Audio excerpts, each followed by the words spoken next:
actually in France, from the Flemish part of the country, to lobby for an economical framework for renewable energy, also a legislative framework. And in a few years ago, we organized ourselves with the other cooperatives in Belgium, in Federation, and also in Europe. We are doing this for the moment. Of this European Federation, I was elected president. The most commonly elect French people because they speak some language. What's my background? I have an activist background. When I was a teenager, I protested against nuclear power plants, pesticides, several other things. But I realized, in fact, when I was in a manifestation in Bretagne, in France, you see the photograph there, I was one of them, and only cows could hear us scream. I don't know if they agree, but well, I realized that to convince people you have to give them an alternative that works. And that's what I've been trying to do, me, myself personally, my family, but also in our cooperative. We started as a non-profit organization in this water mill. There was an old turbine, that was a national monument, so we started as a non-profit organization, but we soon realized that to bring together the capital needed for the renovation of this turbine, that a company was a better organizational form. So we founded a cooperative. At our kitchen table, we were about 30 people. They all came from the ecological movement and the social movement in France. The government recognized our cooperative, and this gave us the opportunity to raise capital, to look for capital, up to 5 million euros a year. But it also limits you to the dividends you can give to the members. On the other hand, the dividend is considered as a cost. It's before taxes. So this is the Belgian framework. So it's, in fact, the Belgian government considers cooperatives as the ideal enterprise. So that's the water mill where I live. So now they call it a co-housing project. There are 9 families living there. And since 1995, we produce about 500,000 kilowatt hours a year with the old turbine from 1902. And this is enough for about 200 eco-power households. I will show you later that they don't consume a lot. So what's eco-power now? Now we have 43,000 cooperative members. Andreas was talking about all these new cooperatives in Germany. Together they have 100,000. So this is a bit strange, this number, and Flanders is they only have 600 people. So this is a strange figure. I will explain it later. We have 46 million euro capital equity, and we have no debts on long term. This means that we only work with the capital our members provide. We have now 23 employees. 10 years ago, I was the only one half-time. So that's what the growth has been. We have about 13 wind turbines. Almost all of them are 2 megawatt wind turbines. We have a lot of photovoltaic installations. Most of them are on schools, public and private schools. Private schools are Catholic schools in our country. And we restored 3 historical water mills. That's more the hobby I have. I'm also a volunteer miller. If you bring me wheat, I will grind it and flour for you. And we also invest in biomass installations. And the dividend we have been giving, the Flemish support mechanism was very generous. And we were able to give our people the maximum for 11 consecutive years. For 2011, we gave them 4%. And for last year, we weren't able to give any dividend because now the government realized it was too generous.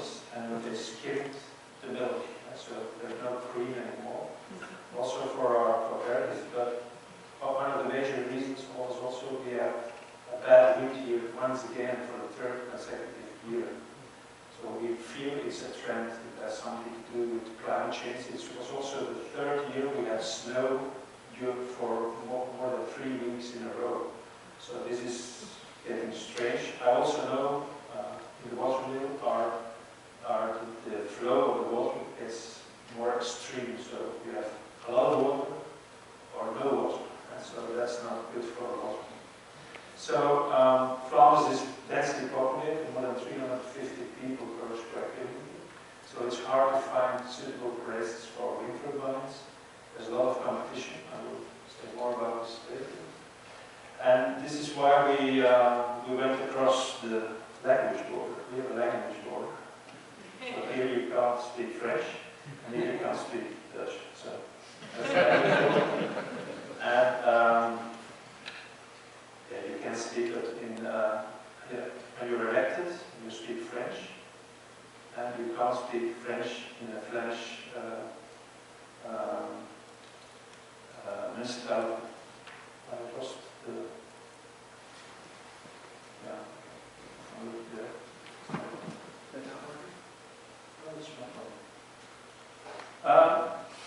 what's the reason why we have that so much members? It's because we're not only a producer of green electricity, but we are also a supplier. So we supply our members with their own electricity.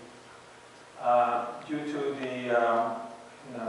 before 2003, we had a monopoly. There was a private company, Renewable, and they did everything. They produced, they transported, they distributed, and they supplied people with energy. You didn't have a choice. So Europe forced all member states to, we call it liberalization. Rorik asked me to put deregularization, but to have a choice, you have to have more rules, it seems. So also this word is not, so it was breaking down the monopoly, and that's what happened. And Europe said, well, there will be competition, so that's really neoliberalism. You will have more competition, it will lead to lower prices for the consumers. This wasn't the case. So it led to bigger electricity companies, they merged, and the consumers pay more than ever. So, but it was an open door, it gave us an opportunity to become a supplier, and this is really, for our members, it's really important that they have their own electricity at home. It gives them the feeling, and it's more than a feeling, it gives them the chance to take up responsibility. So a lot of them ask, how much do I have to invest if my consumption is about 3,000 kilowatt hours? So we can tell them, and we see that they do so. So they invest according to their consumption. We now provide or supply 1.3% of the Flemish households with our green electricity. And we accept 500 new members each month. We have thousands of people waiting, but we have a waiting list. And why do we do this? We're the cheapest supplier. Here I can say this in Belgium, I never say this, but we're the cheapest supplier for about 70% of the population. Because we supply our members, it's a service, and we do this at cost.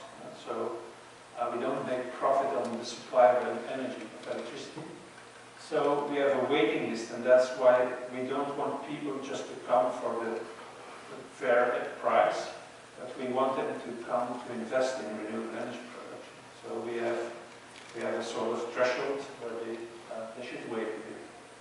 According to Greenpeace, we have the fairest, which is the same as cheapest here, and the greenest electricity. And according to the regulator, we have the best service. So when you phone our people, when you phone our office, there's someone real waiting for you. It's not someone in Bulgaria or in India or in Pakistan who knows a bit of Dutch, but no, it's someone real. And these people can, when you say, well, my consumption is 7,000, that's the first question. They say, wow, that's a lot. What happens? How old is your refrigerator? How old is your deep freezer? Is there a lot of ice in your refrigerator? So at the end of the telephone call, these people have a list of things they have to check. Another thing we're very proud of, although we don't really know what happens, or we don't understand all the things that happen, is that in 6 years' time, the consumption of our members has dropped with 46%. Yeah, that's incredible. 1/3 of our members have installed solar panels, so that's part of the answer. But we think it has also something to do with our very simple tariff. We only have one tariff, it's 22 cents per kilowatt hour, everything included. So there's no fixed fee or price you have to pay every year. No, when you consume zero, you pay zero. That's very interesting for people with solar panels. There are a lot of people who don't pay anything. But also for the other people, like myself, I saw a drop of my consumption with 50%. Because this fixed price, when you choose, when you had this telephone of our people, they said you should look at your deep freezer. So I got rid of my deep freezer because underneath 20 centimeter, I didn't know what was beneath. I forgot. And then you go to buy a new one, and then you can choose between the more expensive one, consuming 1,000 kilowatt hours a year, and the less expensive one, it consumes a bit more, but is less expensive. But you can calculate immediately, you can decide immediately because you know what the difference in consumption means in euros. So now there's a student who is investigating this in depth. Within a year I will be able to tell you more about this. We are also now, because electricity is only a small part of your energy consumption, we will also want to provide our members with an alternative for oil heating. So we began 2 years ago to supply them with wood pellets, and now we are building a known production facility for wood pellets. So, if you now think that Flanders is the next to German paradise, well, no, I can only show you 2 best practices of municipalities where it went as we would like it to go. So in 1999, the city of Eeklo, which is not that far from the seaside, 35 kilometers, they decided that also in their municipality they should do something about climate change. And they made sort of analysis of what was possible on their territory. And they did this in close collaboration with their citizens, with the advice committees and the council, the city council. They went to visit wind turbines, solar installations in the Netherlands. And they sat around a piece of white paper with the territory on it, and all the urbanistic, urban, so you have natural zones, and you have industrial zones, and zones for habitation. So they looked together with their citizens at the territory, and they decided together what was possible. So I want to stress this. It is very important that citizens can participate in this process, because when they don't have a sense of urgency, they are not convinced that we need to implement renewable energy.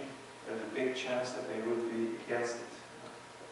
So what was the result? That there were some zones, 3 zones selected for installing wind turbines. They were looking for a developer to implement this, and for them it was very important that citizens of the city could participate. So all developers who wanted to, who were candidates, they had to say what's the percentage of participation. For us, this was very easy. We said 100%. So we won the competition, and we asked a permit, and there was not one project, not one objection to the permits. This is very rare.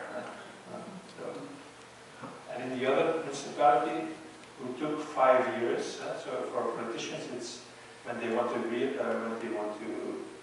concrete realization.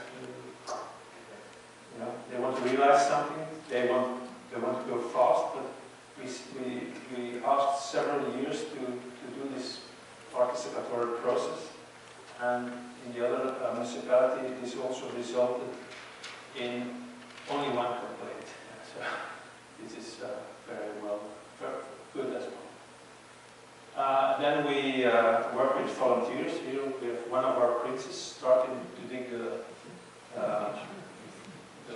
hole to put the turbine. And we had to stop him because he went on. So if you see there on the right, second person, the young man there, that's me.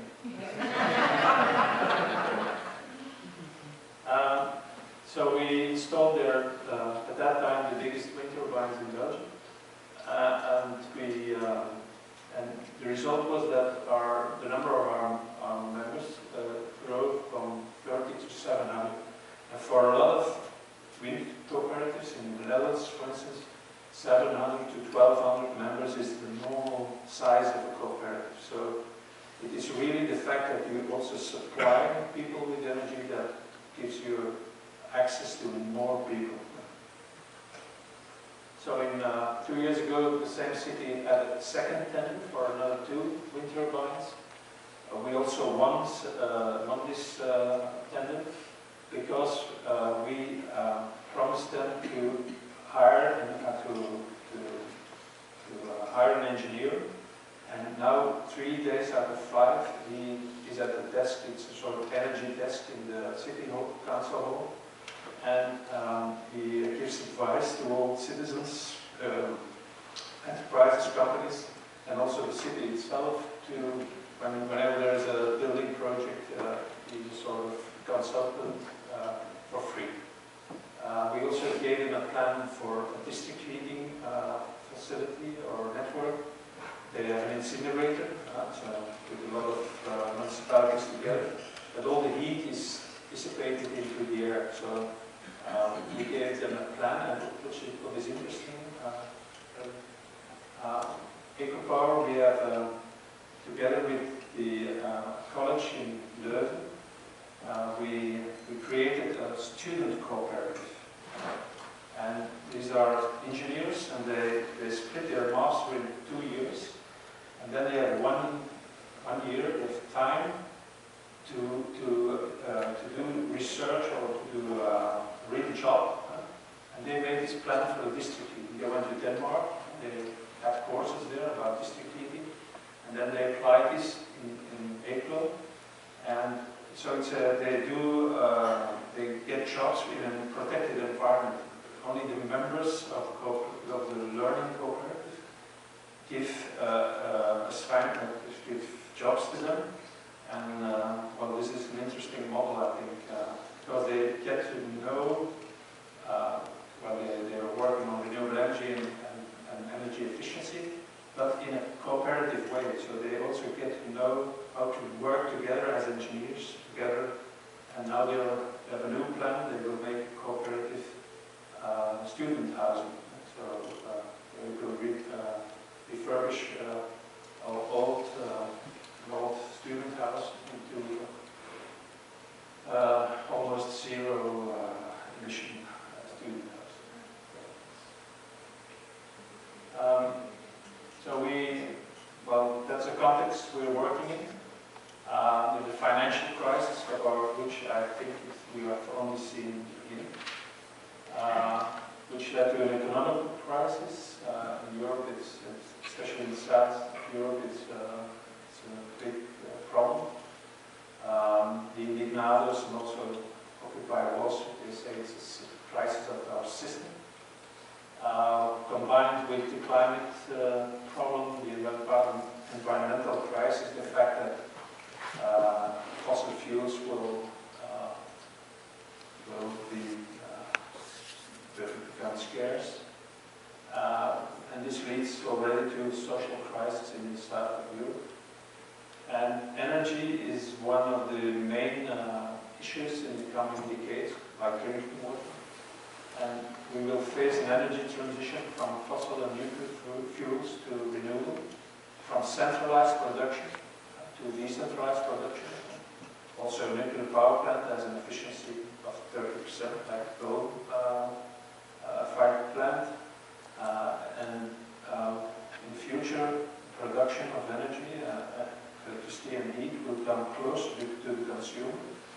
And we will produce the energy at the right moment, at the right place, and in the right amount. And that is only possible in a decentralized production, close to the consumers. And we will go from wasting energy, like we do now, to rational energy use. And this is an opportunity for us as a citizen, because the production comes very close to us. There are smaller investments. Of course, big utilities, and also governments, they put a lot of money in the other way. So fusion of energy, and I think professors have been saying for 50 years, in 20 years we will have fusion. And if you see in Europe the amounts of money for research in this area, it's incredible. If they would spend all this money on solving the problem of storage, better batteries, so it would be better. So we as a citizen, we have now an opportunity, and whether we want it or not, we will pay for this energy transition as a consumer, because prices will go up, or as a taxpayer, because governments will support investors, or as bank customers, money savers. You have money in the bank. All investors will go to banks to lend our money. We only get 1% perhaps, and they have a profit. So in fact, we have the choice, whether as a citizen, whether we choose to be a lemon and be squeezed, or that's populistic perhaps, or we choose to take an active role and organize ourselves in renewable energy cooperatives. So also the United Nations, they consider cooperatives as a better enterprise. And we have internationally we have seven important cooperative principles. So you can't force anyone to become a member, so it's an open membership, it's voluntary. It's organized democratically. In the ideal form, it's one person, one vote.